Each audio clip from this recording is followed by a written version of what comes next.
जय श्री राधे दोस्तों, कैसे हैं आप सब। आशा करती हूँ आप सब स्वस्थ होंगे, मस्त होंगे, सुरक्षित होंगे।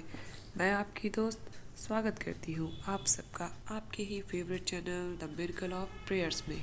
आज मैं इस वीडियो के द्वारा आप लोगों को फागुन मास में पड़ने वाली आमला एकादशी के महत्व के बारे में बताने जा रही हूँ। तो बने रहिए मेरे साथ अपने इस चैनल में इस वीडियो के अंत तक और जानिए इस व्रत को करने की सही विधि। दोस्तों, फागुन मास की शुक्ल पक्ष में पड़ने वाली एकादशी को आमल की एकादशी अर्थात रंगों से भरी एकादशी के नाम से जाना जाता है। आमल की एकादशी के दिन आंवले के वृक्ष की पूजा का विधान है। आंवले का एक नाम आमल की भी है, इस कारण इस एकादशी का नाम आमल की एकादशी रखा गया है। इस दिन भगवान श्रीहरि तथा माता लक्ष्मी के साथ साथ भगवान भोलेनाथ तथा माता पार्वती की भी पूजा का विधान है। इस दिन गौरी शंकर भगवान को अबीर गुलाल जरूर अर्पित करना चाहिए। ऐसा करने से भगवान अपने भक्तों की समस्त मनोकामनाएं पूर्ण करते हैं। एकादशी व्रत को सबसे कठिन व्रत माना जाता है, परंतु यदि कोई आमल की एकादशी के दिन एकादशी के समस्त नियमों के पालन करते हुए पूजा अर्चना अकेले ही भी करता है तो उसे एकादशी का संपूर्ण फल प्राप्त होता है। उसके समस्त कष्टों का अंत होता है। उसके पूर्व तथा पिछले जन्मों के समस्त पापों का अंत होता है तथा अंततः वह समस्त सांसारिक सुखों को भोगते हुए मोक्ष को प्राप्त होता है। ऐसा अतुल्य महत्व होता है इस व्रत का।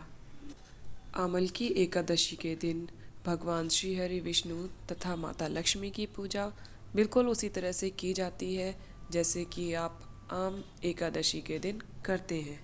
क्योंकि फाल्गुन मास में रंगों और फूलों का अत्यधिक महत्व होता है, अत्यधिक रंगों का और फूलों का उपयोग किया जाता है, इसलिए आमल की एकादशी में हो सके तो आप ज़्यादा से ज़्यादा पुष्पों और रंगों का प्रयोग करें।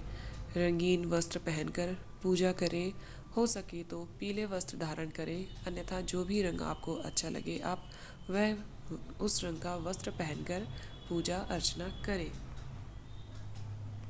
एकादशी के व्रत के नियमों का पालन एक दिन पूर्व से ही अर्थात 10वीं तिथि से प्रारंभ हो जाता है तथा द्वादश तिथि मतलब दूसरे दिन एकादशी के दूसरे दिन सुबह सूर्योदय के बाद समाप्त हो जाता है इसके नियमों का पालन।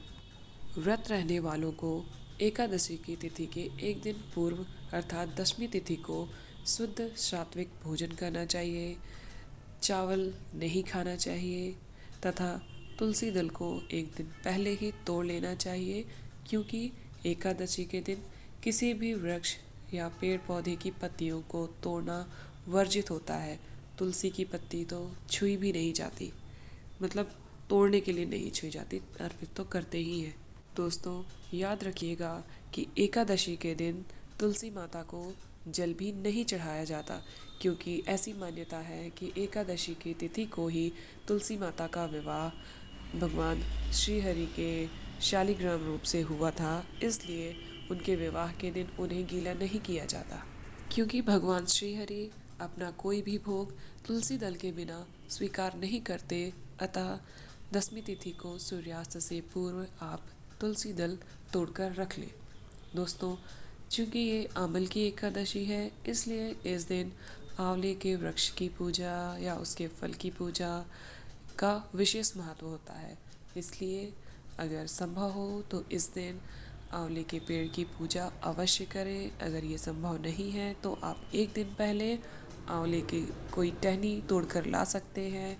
अगर ये भी संभव नहीं है तो उसके पुष्प ही तोड़कर ले आएं और उसकी पूजा करें। एकादशी के दिन सुबह ब्रह्म मुहूर्त में उठकर स्नान आदि करके स्वच्छ साफ वस्त्र पहनकर हाथ में जल लेकर आपको व्रत का संकल्प करना चाहिए।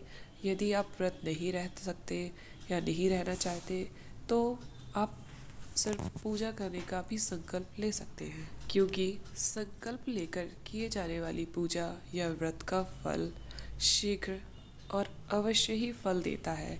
इसलिए दोस्तों, संकल्प का किसी भी पूजा पाठ में विशेष महत्व होता है।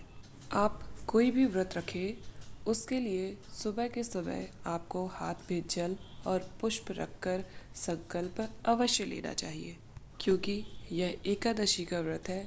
इसलिए इस दिन चावल का उपयोग नहीं करना चाहिए। यहाँ तक कि घर के किसी भी सदस्य को चावल नहीं खाना चाहिए, ना ही उसका उपयोग करना चाहिए। यहाँ तक कि एकादशी के दिन चावल का दान भी नहीं किया जाता है। इसलिए हो सके तो पूजा में भी आप अक्षत का प्रयोग ना करें। भगवान श्री हरि को आप पीले फल, पीले फूल अर्पित करें, धूप दीप जलाएं, सुबह के समय सूर्यदेव को जल अर्पित करें, अपने पितरों को याद करते हुए, क्योंकि एकादशी का व्रत जो व्रत रखता है उसके साथ साथ उसके पितरों को भी मोक्ष दिलाता है। इसलिए सूर्यदेव को जल अर्पित करते समय अपने पितरों का ध्यान अवश्य करें। फिर एकादशी के दिन भगवान श्री हरि, माता लक्ष्मी, भगवान भोलेनाथ तथा माता पार्वती के साथ साथ अपने मंदिर के, अपने घर के समस्त देवी देवताओं की पूजा अर्चना करनी चाहिए। धूप दीप जलाकर व्रत की कथा सुननी या पढ़नी चाहिए। फिर आरती करके क्षमा याचना करनी चाहिए। एकादशी के दिन तुलसी जी को जल तो नहीं चढ़ाया जाता है, लेकिन एकादशी के दिन तुलसी जी की पूजा का विशेष महत्व होता है। इसलिए भगवान की पूजा करने के बाद सुबह और शाम के वक्त तुलसी जी के सामने एक घी का दीपक अवश्य जलाएं।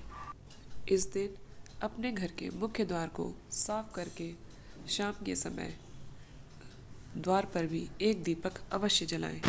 एकादशी के दिन हो सके तो पीपल के वृक्ष में भी दिया अवश्य जलाएं। एकादशी का व्रत रहने वाले को व्रत के दिन कम से कम बोलना चाहिए। हो सके तो मौन रखकर व्रत पूर्ण करें। किसी भी प्रकार का क्रोध नहीं करना चाहिए, झूठ नहीं बोलना चाहिए, चोरी नहीं करनी चाहिए, किसी की निंदा नहीं करनी चाहिए, कोई भी बुरा कार्य नहीं करना चाहिए। अपने मन मस्तिष्क को केवल और केवल भगवान की भक्ति में लगाना चाहिए। अगर आपने व्रत रखा है तो आपको इन बातों का विशेष ध्यान रखना चाहिए। एकादशी के दिन नाखून या बाल नहीं काटने चाहिए। शुद्ध सात्विक भोजन करना चाहिए। उस दिन घर में सभी को सात्विक भोजन करना चाहिए। सेविंग आदि भी नहीं करना चाहिए। जहाँ तक हो सके दूसरों के घर का पानी भी पीने से आज के दिन बचना चाहिए। शाम के वक्त भी भगवान की पूजा अर्चना पूरी विधि से करनी चाहिए। दूसरे दिन आपको फिर एक बार दान देने का संकल्प अवश्य करना चाहिए। एकादशी का व्रत द्वादशी तिथि को ही पूर्ण होता है और बिना दान के संकल्प के यह व्रत पूर्ण नहीं माना जाता। आप कुछ भी दान दे सकते हैं, छोटा मोटा भी, जरूरी नहीं है कि कोई बड़ा दान ही दे। एकादशी के विशेष नियमों में दान देना भी एक विशेष संकल्प या नियम है। इसीलिए अपने सामर्थ्य के अनुसार दान देने का संकल्प अवश्य करें। भगवान श्री हरि से क्षमा याचना अवश्य करें कि यदि एकादशी के व्रत में आपसे कोई गलती हो गई हो तो उसके लिए वो आपको क्षमा करे, या पूजन अर्चन करने की विधि में सामग्री अर्पित करने में कोई कमी रह गई है तो वो आपको क्षमा करे और आपके व्रत को स्वीकार करे। जिस तरह से एकादशी का व्रत बहुत महत्वपूर्ण होता है, उसी तरह से द्वादशी के दिन एकादशी के बाद किया जाने वाला दान तथा पारण का वक्त और विधि भी बहुत ही महत्वपूर्ण होती है। कई लोग अक्सर पारण के मुहूर्त या वक्त का ध्यान नहीं रखते हैं और अक्सर पारण का वक्त बीत जाने के बाद ही पारण करते हैं। इस स्थिति में आपको व्रत का संपूर्ण फल प्राप्त नहीं होता है। फागुन मास की शुक्ल पक्ष की एकादशी अर्थात आमल की एकादशी 14 मार्च 2022 सोमवार के दिन है। एकादशी की तिथि की शुरुआत होगी 13 मार्च रविवार सुबह 10:23 से तथा एकादशी तिथि समाप्त होगी 14 मार्च दोपहर 12:05 तक। अगर बात करें सूर्योदय मापिनी एकादशी तिथि की, तो यह तिथि 14 मार्च सोमवार को प्रारंभ होगी। 14 मार्च सोमवार के दिन सूर्योदय का समय रहेगा सुबह 6:40 तथा सूर्यास्त का समय रहेगा शाम 6:31 पर। द्वादशी तिथि प्रारंभ होगी 14 मार्च सोमवार दोपहर 12:06 से तथा इसकी समाप्ति होगी 15 मार्च मंगलवार दोपहर 1:12 पर। 15 मार्च 2022 मंगलवार के दिन अर्थात द्वादशी तिथि के दिन सूर्योदय का समय रहेगा सुबह 6:39 तथा सूर्यास्त का समय रहेगा 6:32 तक। एकादशी का व्रत हमेशा द्वादशी तिथि को सूर्योदय के बाद तथा हरिवासर का समय बीतने के बाद ही खोला जाता है। हरिवासर के समय खोला गया व्रत भगवान कभी स्वीकार नहीं करते हैं। द्वादशी तिथि को व्रत पारण का समय है 15 मार्च मंगलवार सुबह 6:40 से 9:45 तक। यही वह शुभ मुहूर्त है जिसमें द्वादशी के दिन हर हाल में आपको अपना व्रत खोल लेना है। ये थी आज की जानकारी। अगर आपको वीडियो पसंद आई हो तो चैनल को लाइक, शेयर एंड सब्सक्राइब करना मत भूलिएगा और बेल आइकन पे अवश्य क्लिक करिएगा जिससे कि आगे आने वाले वीडियो की जानकारी आपको ज़रूर से प्राप्त हो। धन्यवाद दोस्तों। जय श्री राधे, जय श्री महाकाल, हर हर महादेव, श्री शिवाय नमस्तुभ्यं।